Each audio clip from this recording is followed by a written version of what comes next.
Gary Fraser, thank you so much for joining me today. It's my pleasure. It's good to talk to Is you. audio good? It is. Yes, thank you so much. I've been looking forward to this because I've been following your career for, I guess, maybe 10, 12 years, over a decade. And you've got Washington Square Park, I think, behind you. And I remember you and I having a conversation right there, one day years ago. Yeah. So um, I'm looking forward to this conversation. Gary, you have had a really interesting career. I always ask all of my guests where you were born and your birth order. So I do want to ask you that first. Thank you for asking that question. I think that I like to ask people that a lot myself, so I appreciate it.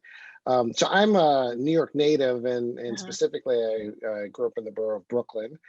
I'm a Brooklynite. It was very different than it is now. It's been regentrified. Typically, growing up in Brooklyn, it was a Mhm. space that you wanted to kind of leave quickly. There were a lot of neighborhoods that now I don't know if I can afford to buy in those neighborhoods where growing up I wouldn't, I'd be afraid to go in those neighborhoods. So it's great to see that there's definitely some good and bad with regentrification, but it's good to see that it's thriving as a borough. Um, I am a middle child, and a lot of times people don't ask that question. I ask people a lot, where they are in birth order. I think it dictates a lot. I like to say I'm a double middle child because I have an older brother and an older sister and two younger sisters. And there's definitely some dynamics with being a middle child. You're usually concerned about fairness and equity, and if the older ones are getting this or you getting this, sometimes it's out of maybe selfishness, or the younger ones getting treated with the same amount of discipline as the as the older ones, because sometimes you feel that they get off a little easier. So, but long story short, I'm a middle child from Brooklyn, New York. Awesome. Thank you for that. And so I want to talk about your current role, and I want to talk about how you came to be in that role, but also want to do some talk about your entire career. But catch us up kind of where you are right now and what you're doing. Sure. So my current role is Associate Dean for Diversity and Inclusion at NYU Stern School of Business. I'm a Stern MBA alum from the 90s. And I worked at Stern for 12 years. That's when we met, from 2000 to 2012. And then moved out to LA, and worked at USC Marshall School of Business, then also worked at UCLA Anderson School of Management. And I got into this role just because I ended up meeting the dean at NYU Stern when he was traveling to LA, and I think we connected, and I'd known him, but not that well. And this position was created um, after I'd left, and they were looking for the inaugural dean for diversity and inclusion. And they had reached out through human resources, some people I knew from when I worked there, and had tried to convince me to apply. I recommended some people that I thought would be good for the role. I was kind of happy in LA in my role. And finally, they suggest I talk to our current dean, Raghu Sundaram, who I always thought, never passed up opportunity to talk to the dean of a business school. And so we ended up having a really nice conversation. And I really could tell he was motivated to bring the right person into the role to make some real change. And he convinced me to apply for the position. And I always speak to his ability to close deals, because he convinced me to move from sunny, warm LA to New York in January of 2019, and so I've been in the role for the last 2 years. And the role really looks at a couple of interesting things. It looks at you know um, how we are as a community. And I really see myself as dean of our community at NYU Stern, how we engage with each other. And it's based on a very important Mhm. component, which, typically people in this role are focused on underrepresented populations, either by race or gender, or nationality, ethnicity, and helping that population maybe adjust to being in the minority, or maybe extreme minority in some cases. I definitely think that's an important part of my job, but I really think that the main focus of my position is, how do we have everyone understand the differences that exists with all of us. So it's everyone's responsibility to understand what these differences mean and to learn about them. And I, use the term intercultural Mhm. competence, which is a term that people use many times. And it doesn't just limit you to some of the differences that we think about in social identity, like race, ethnicity, or gender, or sexual orientation. It also includes other things like ability, wellness status, body size and type, socioeconomic status,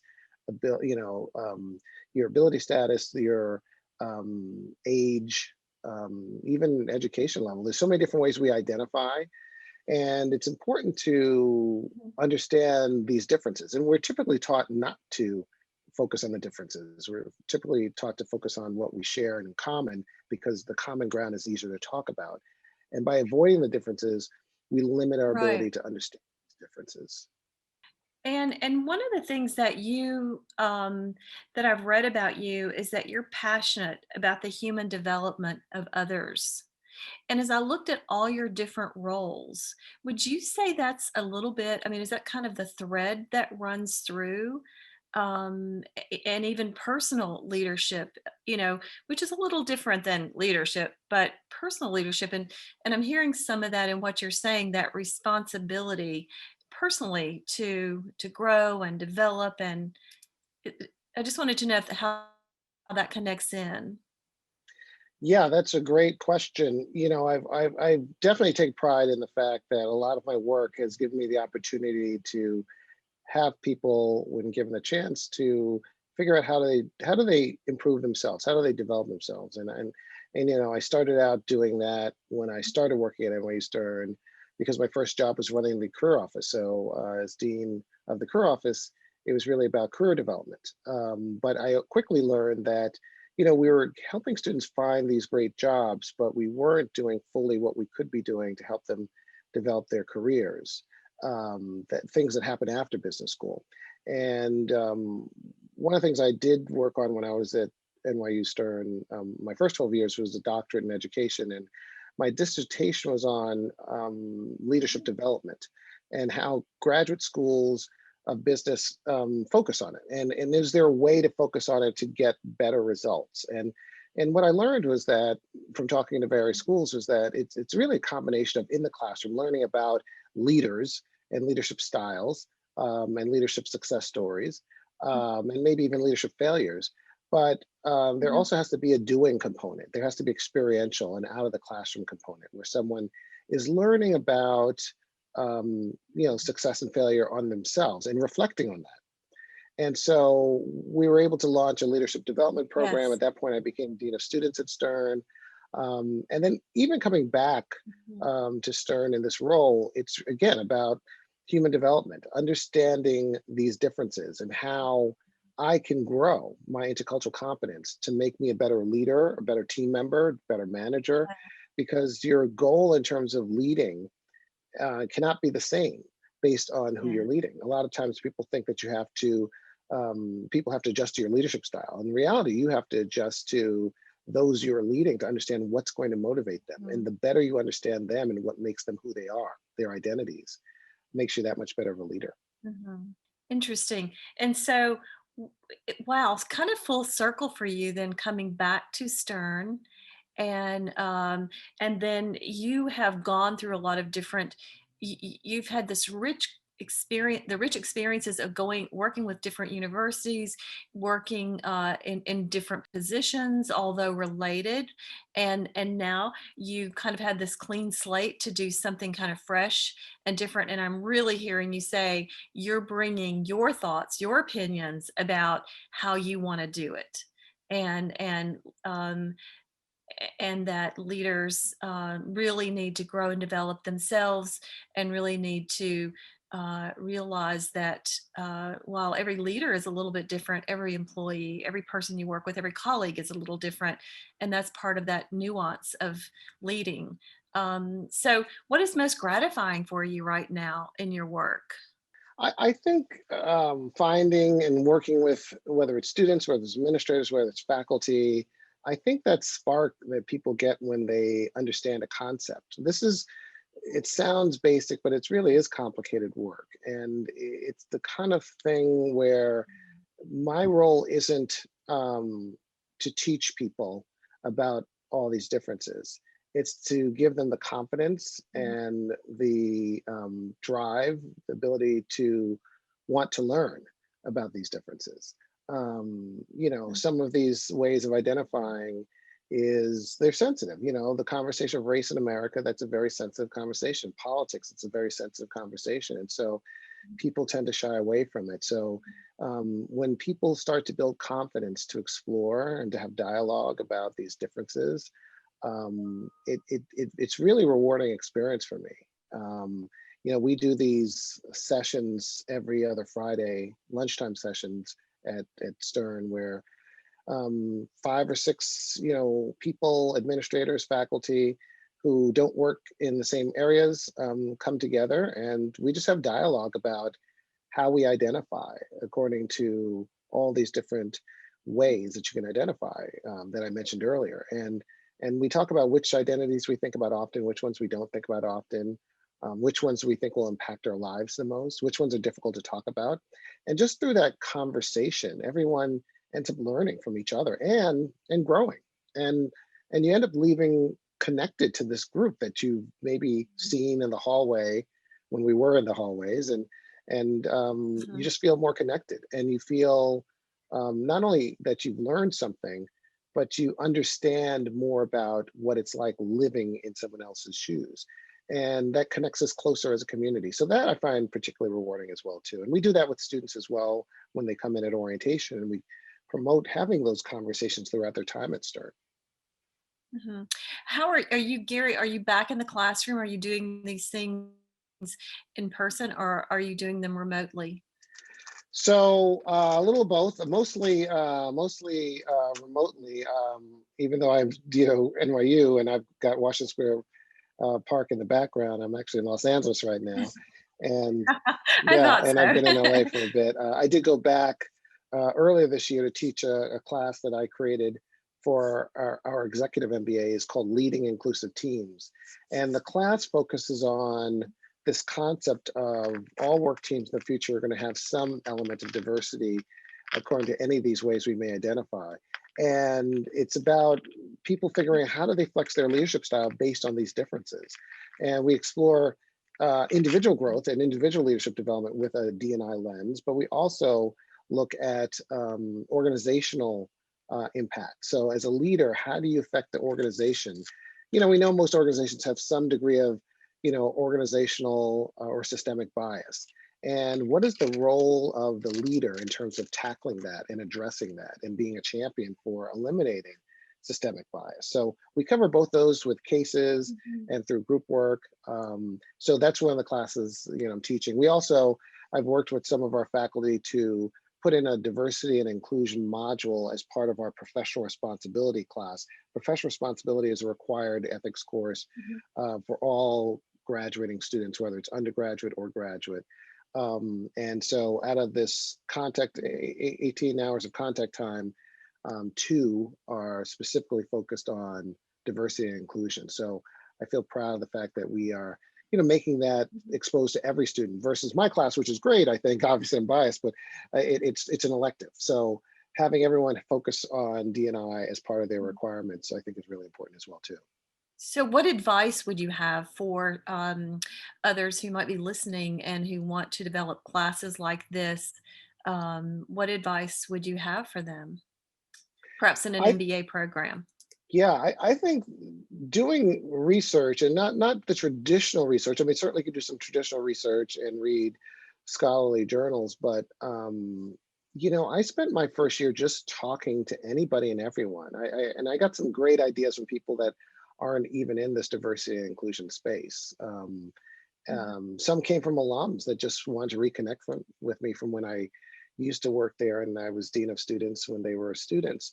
But I got so many great ideas from talking to people about their lived lives in the world of work, with a lens on it, from a D&I lens. They felt very, open and interested in talking to me about these. I didn't even have to ask questions. They just shared what they wanted to share. And so I think having conversations with people certainly in the space, but people outside the space.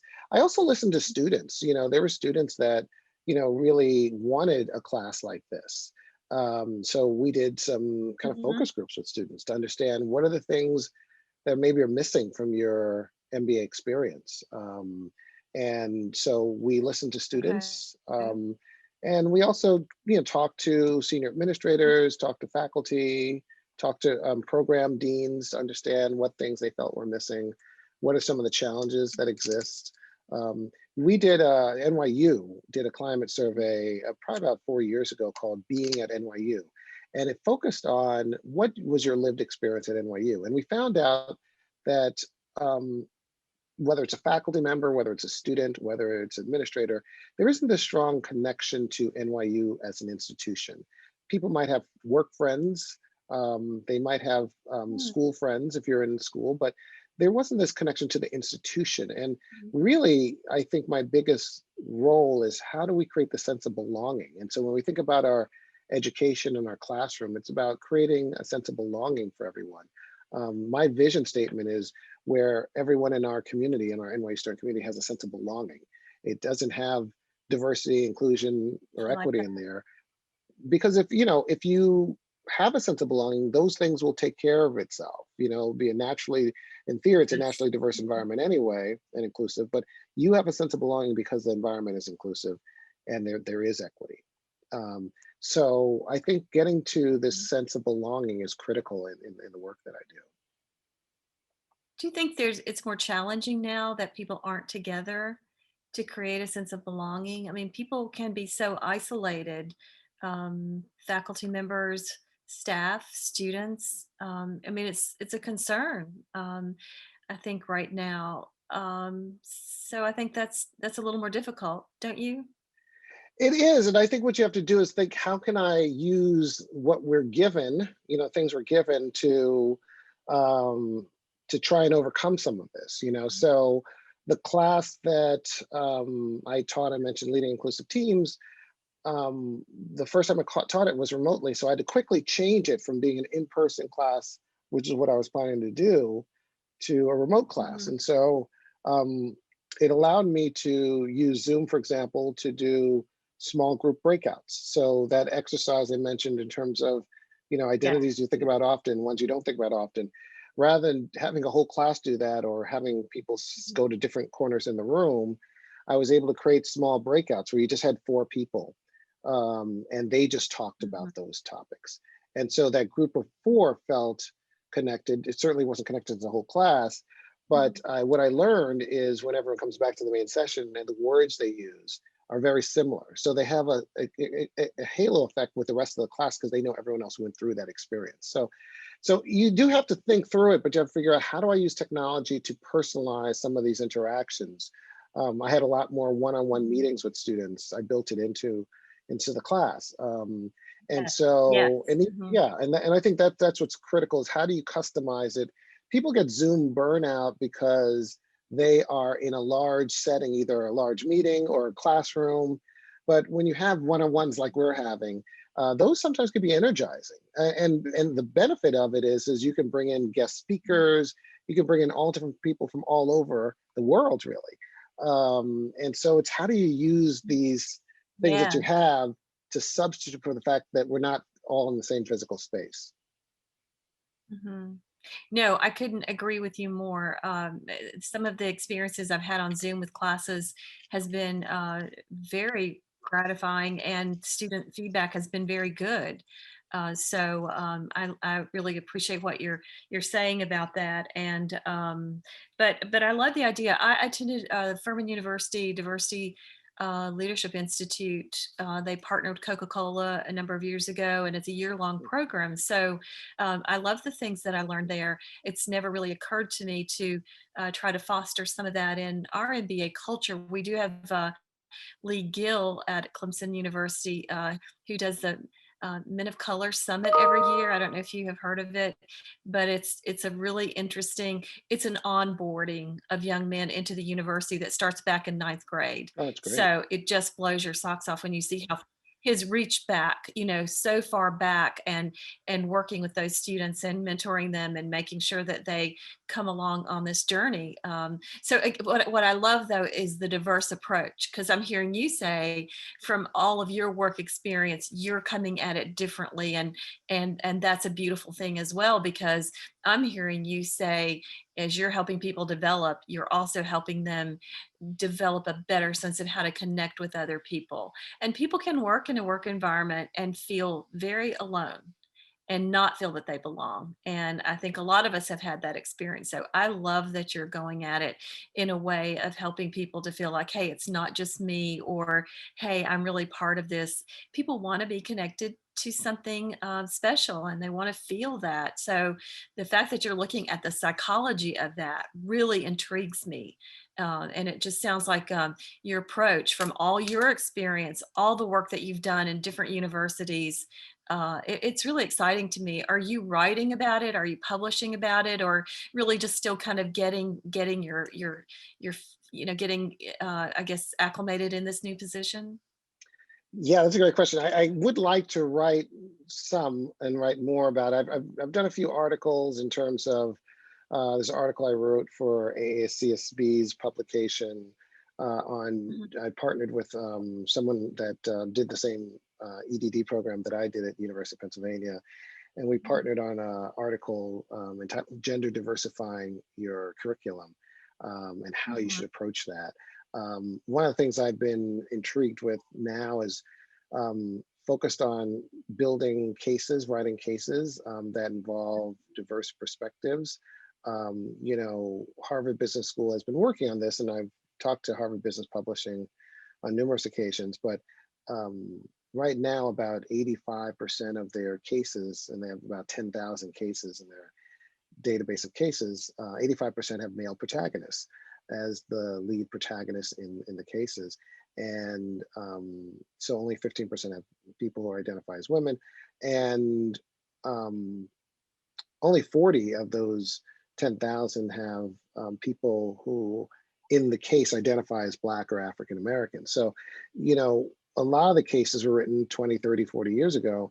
And it was written at a time when the diversity in business school wasn't Sure. that great. But now that we've seen some of this diversity change and growth, those students are demanding more. And they're saying, I need more examples that I can relate to more directly. So some of my work is reconnecting with either Stern alums or other important individuals to kind of tell their story in a classic case format. Mhm. And I've talked to other schools about either creating a consortium where we can share cases. But that's a newer idea that I'm developing.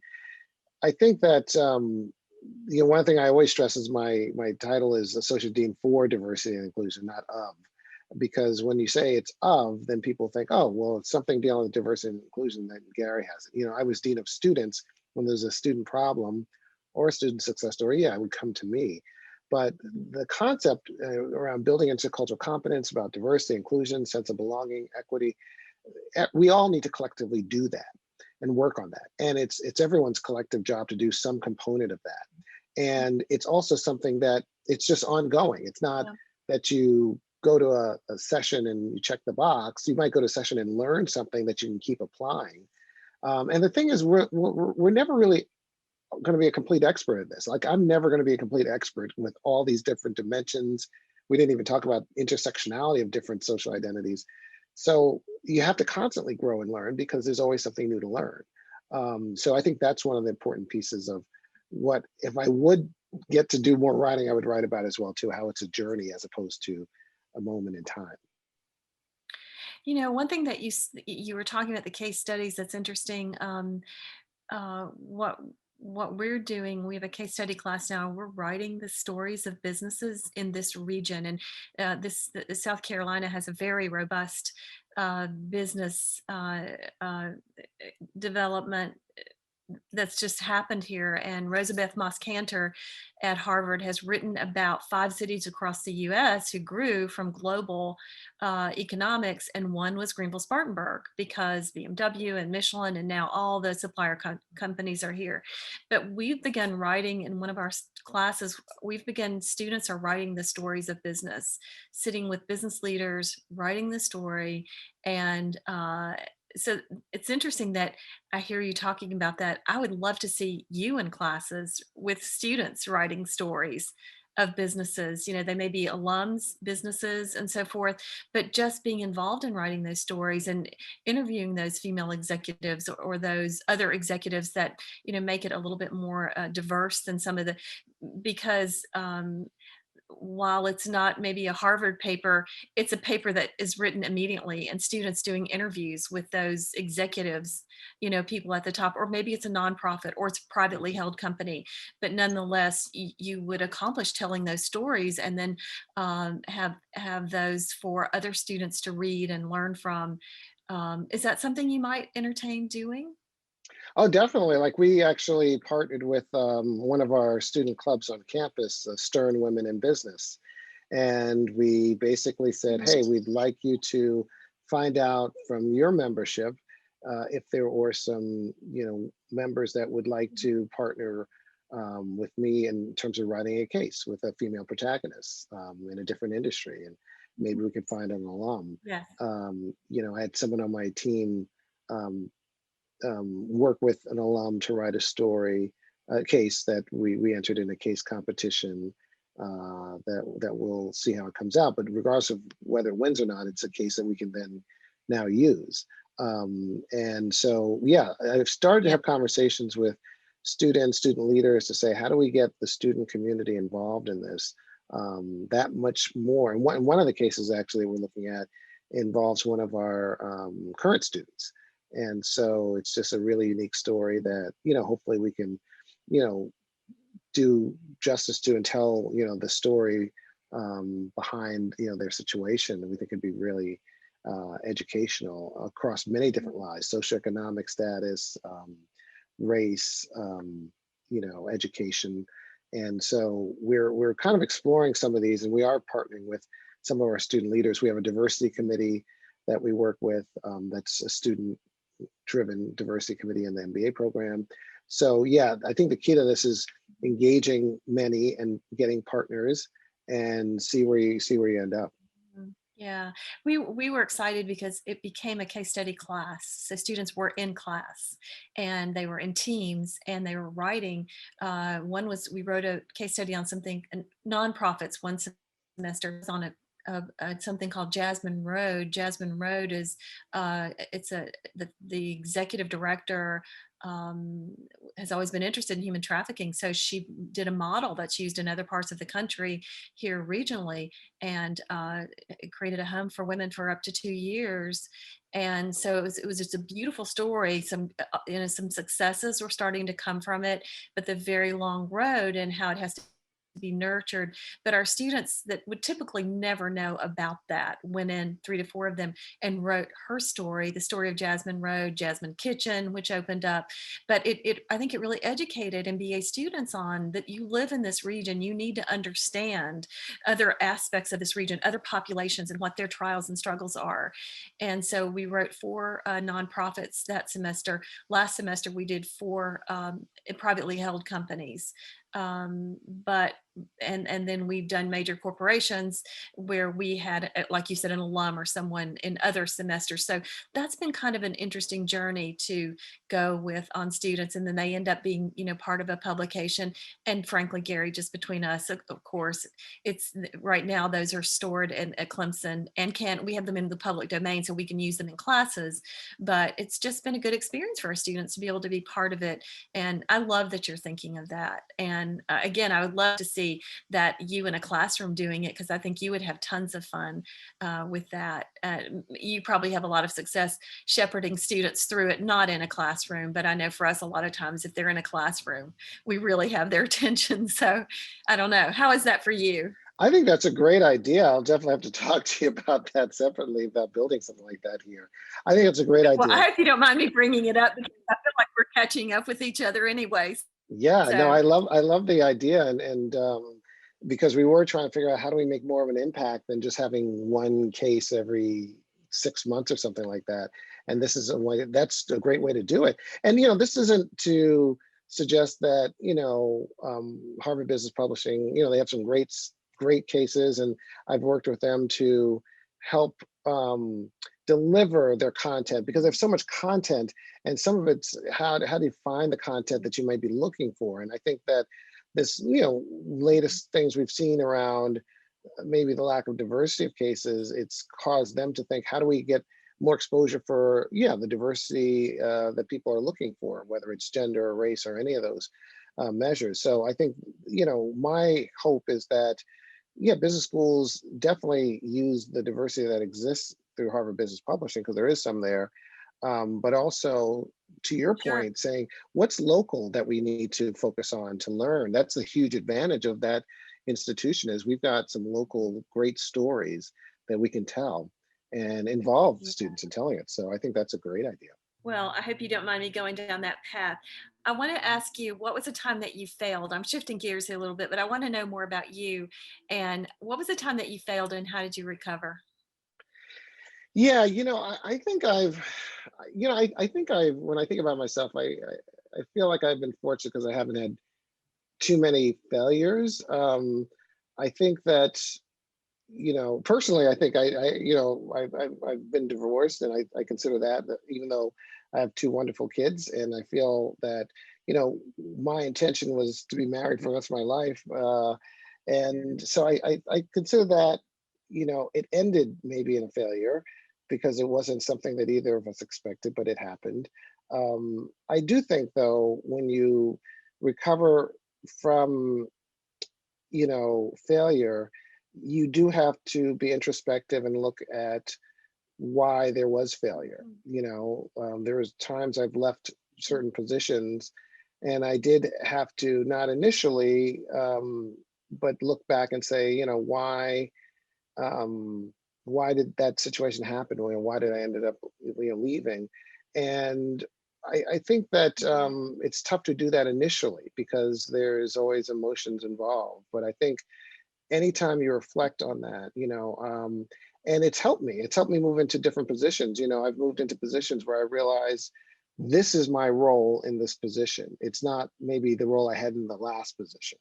Like when I was Yes. at NYU, the first time I was dean of students, I was kind of the main point of contact for students, and I've been in other roles where I knew that my job was maybe to support the main person whose contact is with Yes. students, the person that maybe was the alum like I'm the alum, and so I had to find my role. So I think any failure is important to learn from it. You may not be able to do it right away. Sometimes it takes a year or two, maybe, when you're far enough Mhm. removed from it to learn from that experience. Because if you don't learn, you're just going to Mhm. repeat the same failure potentially. So I think that, but when I think about my life, I think I've been fortunate because I don't, and I think one of the things I've done more recently in the last 10 years is maybe focused on um, spirituality and meditation, and I think with that is gratitude. And I think that when you Yeah. have a gratitude mindset, I don't look at things as failures as much, and I think I have been Yeah. fortunate where I haven't had too many dramatic ones. But I do think that I think that's one thing I talk about in terms of leadership. You need to learn from failure. Leaders need to have failure. It's not like you should plan to have it, but they are going to happen. Things that don't go your way, and if you don't learn from it, Mhm. then you're not going to be able to lead others when there's some version of that story. And I think I've learned from not even only my failures, but some of the failures of some students that I've talked to, either as alums or when they were students, and how we work together to try Mhm. and resolve that. So I think I've learned from mine, but I've also learned from so many students that I've talked to, and I think it's important to Sure. learn from those, but you may not be able to do it right away. As you were talking, Gary, one thing that came to my mind, and I'm just going to mention this. So we have an advanced leadership class, and they do different interviews with different leaders during the course of this class, and they report back on the interviews, and they choose the leader. And sometimes it's their dad, Mhm. even. But I have them do a compassion interview. How important do you think compassion is to a leader? It just occurred to me. I wanted to ask you that. It's really important. I think that having compassion. Now, I think the main thing with leadership and how you develop is to be able to flex your style. So leadership isn't just one road, and you say I'm this type of leader, and you use that as an excuse. Someone Mhm. will say, well, I'm a compassionate leader, so I can't have the tough, difficult conversation, or I can't show this side of me because I'm branding myself as this type of leader. I think there needs to be certain attributes, but you have to have that flexibility, because there's some environments, community-based environments, where the compassionate leader is so important. Yeah. But there may be environments where it's very autocratic and it's just more about decision making and execution, versus one that's more relationship based. I personally think having compassion is important. um, I was talking to one of our executive MBAs after I did a workshop and a session, and it was about conflict style, and he was German, and he said, I don't want to talk about how I'm feeling, and I think it wouldn't be authentic if I did that. And I said, well, if your team wants to talk about how they're feeling, if you just ask them how they feel, you don't have to share how you're feeling, but if you ask them how you feel, then you're showing that you're concerned about them and you're flexing your style. So you have to be Yeah. authentic, but you have to have an element that connects to that different Mhm. audience. But compassion allows you to see what someone is going through, and seeing it from their eyes, as opposed to Yeah. just saying you have to adjust to my style. So that's where compassion plays a big part in that, because you can't be an advocate for someone, which is something good leaders do, if you can't understand where they're coming from. Absolutely. No, I appreciate you saying that. And what are you curious about now, Gary, as you've moved into this new role, as you're thinking about the different things that you want to do? And it sounds to me as if you're still kind of taking it all in. You're learning, you're talking to students, you're talking to alums, and what are you really curious? What's top of mind for you now? Yeah, that's a great question. I think for me, this diversity and inclusion space and even sense of belonging, it's like a very complicated puzzle, and it's how do you educate everyone on the way to grow their intercultural competence in a way that's personalized. And I think that's the biggest challenge, is that everyone needs to grow their own way, but they also need to have the motivation to grow and the motivation to continue to grow. And I think that's something that Yeah. I still haven't figured out. And I'm curious as to know how I can build that. To be honest with you, we have all of our incoming students take an assessment that looks at their level of intercultural competence, and it gives them a sense of where they are, but it also gives them a development plan, how they can grow their intercultural competence. And one of the things we'd like to Hmm. do after we've gotten it fully established is have them take this assessment, get a sense of where they are, work on a plan, and then they would do those components that allow them to grow. And we then would have them take the assessment maybe towards graduation to see, well, did you grow? And that was one of the things I tried to do with leadership development. We'd assess people once they got to school in terms of their leadership development capabilities, maybe certain skill sets we'd look at. We tried to have them continue on a leadership development program. And then, after a period of time, we said, well, why don't you, have this assessment 360 done again to see if you've grown in these Hmm. dimensions. So I'm a firm believer, whether it's leadership development, whether it's intercultural competence, there has to be an effort for someone to say, I'm going to do this, and then it has to be a measure to say, did I grow? And I think if people see that growth, then they will say, okay, I Yeah. want to keep doing this. But it's just getting everyone there, because everyone's road is going to be different. So I'm curious about how and we're still working on, but how we really make this mainstream. My dream is to see every student come in and want to know where they are, want to engage in growing, and that's part of their whole experience here, whether it's some in the classroom or some out of the classroom. And when they leave, they feel they know they've grown in this space. But doing that on the broad scale is really the big challenge that I'm working on right now. And when I heard you talking about that, I could almost see kind of the entering point and then kind of the arch over Hmm. top of their experience there, and then kind of a something towards the end with some touch points in between to kind of Exactly. to keep all of that kind of going for them, and keep them interested in the topic, keep growing and exploring in that topic. Are you Hmm. going out, Gary? Are you open to going out and talking with companies? How are you getting out, and are you in conferences? What are you doing? Yeah, I try and catch conferences when I can, when I can fit in my calendar if there's some really intriguing content. Definitely talking to a lot of people. I have worked with a few companies that have struggled with, um, moving forward, Mhm. particularly after a lot of the dialogue around Black Lives Matter.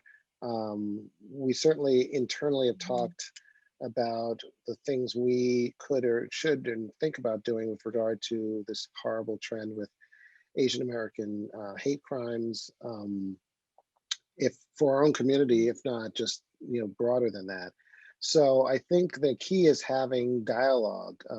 Yeah, I have a call with someone later today to talk specifically about their organization.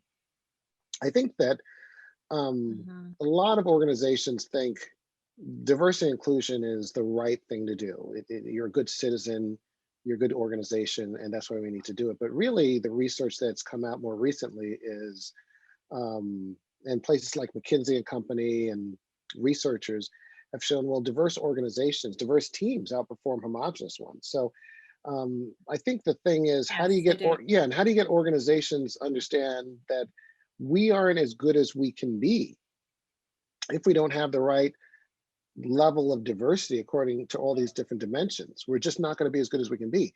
So that is the challenge, and that's the message that I try and not only internally at NYU Stern, but with companies to say, you have to first acknowledge that you're not at max potential right now. And so that's the driver to get to that max potential, is by getting a diverse team across the board, not just in certain levels, but top to bottom, wide. And so I think that's a new mindset that a lot of organizations haven't thought of. They just in the Oh, past thought, well, it's good to do. And the problem with when it's just good to do, when times get difficult economically and companies have to cut budgets, they'll say, well, this was yeah. a feel good thing. It's not a we're better because thing.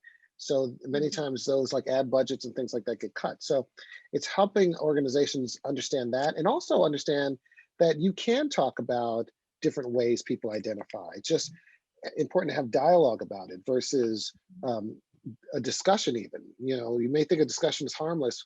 Discussion leads to debate, but it's about just listening to where people are and what that means for them, and that will help you learn. And you can share where you are. And so that concept of dialogue Mm. and introducing that to organizations. I've done that a few times, where people just again talk about what matters to them in terms of their identities and why. And as those companies grow their intercultural competence, then they'll be much more likely to diversify in the ways they need to. And somewhere in there, I heard you make a really strong case for the business case for, we know the research is there now that more diverse teams actually produce better results. So that sounds like definitely a really strong piece for certainly a business school to be focusing on. But as you are out there talking to corporations, I love that you're doing that.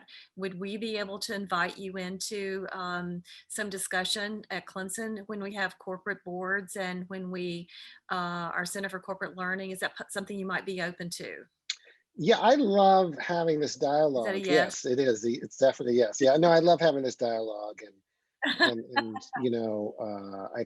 Okay. I find I learn some things from it every time I have some of these conversations. So I'd love to. Good. I'm so glad to hear you say that. Well, I feel like that. I just want to ask you a couple more questions. I want to be respectful of your time because we got just a little bit of a late start on my end. And best advice you ever received? Yeah, best advice. I think a couple of things. Some I listened to, and some maybe I didn't listen to. But I think the one that I think I've always listened to, which someone told me, mid-career, was that when an organization's goals and objectives line up with somebody's individual's goals and objectives, then you're in the right situation where you get the right performance. And it's always to be mindful of Yeah. not just what the organization is trying to do, but how does that fit in with someone's personal, growth goals. So it's enabled me to really think about whatever team I was working with, the team and what matters to them first. And then you figure out, well, how do we make that fit into what we're trying to do as an organization? So I think that's probably Mhm. the best advice. I remember when I was a young salesperson and I was calling on this account, someone said, you're going to have to work really hard to be in corporate America. And if you work that hard as an entrepreneur, you would, probably get more because, you would own whatever you're doing. And to truly be successful, you should be entrepreneurial. So I think that that's advice that I never felt like an entrepreneurial person, so I never ended up following that advice. But I think it's true. But it does lead me to Mhm. advice I've modified and given to MBAs and undergrads all the time, and that's to think about not just a big job, but think about multiple streams of income. And so one of those multiple streams could be something you're doing entrepreneurially on the side or something like that. But Yeah. um, Side hustle. yeah, exactly. Everyone should have a side hustle, and so I've kind of modified that because I think you have to have that entrepreneurial gene to be just a straight out entrepreneur. But I think that mindset, Mhm. yeah, you're gonna have to work so hard to be successful that you might as well do some of that on your own and get the full direct benefits yourself. Mhm. As I'm listening to you, the thing that comes to me is I really feel like you have a sense of doing good in the world. That's really what I hear because you said that somewhere in there about spiritually. This is you really that's kind of the lens sometimes that you're looking through, and I certainly can relate to that.